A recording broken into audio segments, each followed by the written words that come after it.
It's an issue affecting many communities, homelessness. This evening, one South Valley city is looking for help in finding a solution. Good evening, I'm Brian Dorman. Catherine Herr has the night off. The city of Tulare is asking voters to weigh in on a ballot measure that leaders hope will raise the money needed to help house the homeless. For more on this, we turn to CBS 47's Catherine Phillips, who is live in Tulare. Catherine, what are voters going to be looking at? Yeah, they're looking at Measure Y. It's a ballot measure in the city of Tulare, and voters vote for it. It'll change the way that cannabis is taxed in the city, and the city is hoping they can use some of that money from the tax to build their homeless shelter in the city. People want us to deal with this issue, and we're going to try to do so. And one of the ways to deal with the issue itself is the passage of Measure Y. Tulare Mayor Dennis Medeiros is trying to manage the growing homeless population in the city.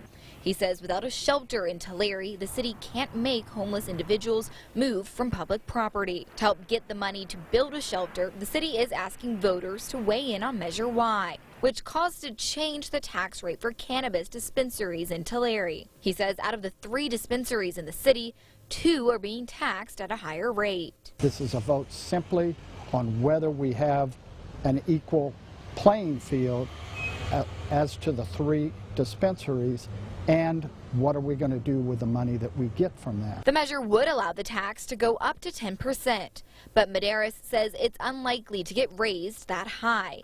Still, Urban Vibes manager Chelsea Garcia says the higher tax rate will impact them if they raise it at all. For us as a dispensary, obviously that means prices will go up significantly also too.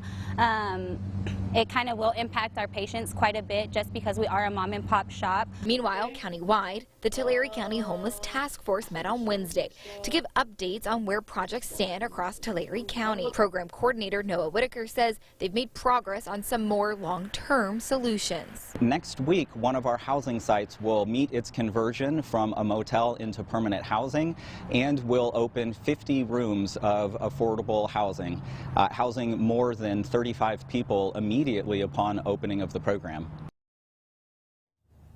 Now, the mayor here says that the emergency shelter would cost $3.5 million, and it needs to have around 200 beds. They say they want to build it anyway, even if Measure Y doesn't get passed. But if it gets passed, they'll have more money in the general fund to work on other projects. Live in Tulare, Catherine Phillips, CBS 47 Eyewitness News.